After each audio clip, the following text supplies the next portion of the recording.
I mean, it doesn't get stronger than this. And yet you want to be careful about your language.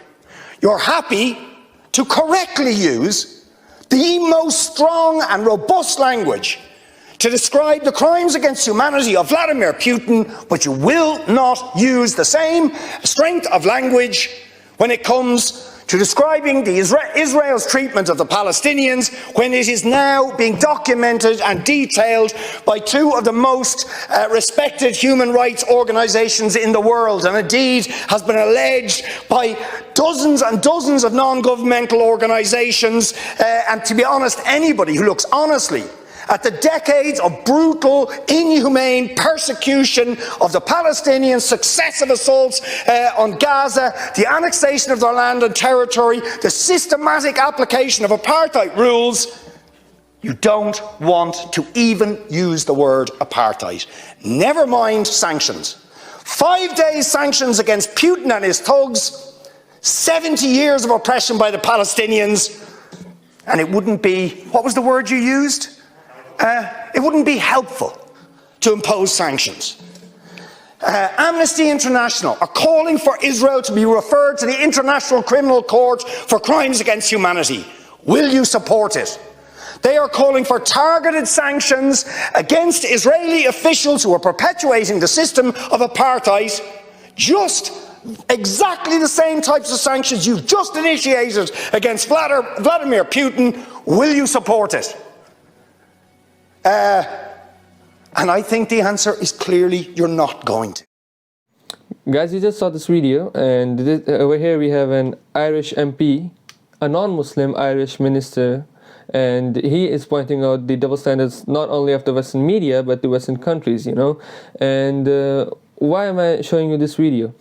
We know, we all know, I know, you know the double standards. I don't need to point it out anymore because we all are seeing what is happening. But the purpose of me uploading this video is to, a couple of days ago I uploaded a video. You can, if you haven't seen it, you can see it over here. And I've uploaded this card over here or over here, wherever, and you can see it. In that basically video, I uploaded some tweets of a notable scholar and Da'i, Suleiman Hani, and he was exposing some of the double standards of the Western media. And I wouldn't say to my surprise, but that video of mine got a little bit of criticism with comments like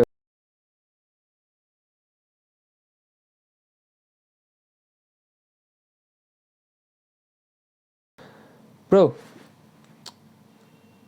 what are you talking about? It's not only us, it's your own people as well. There are many journalists as well, in the Western media. I'm not saying all of the Western media is corrupt. There are many journalists as well in the Western media.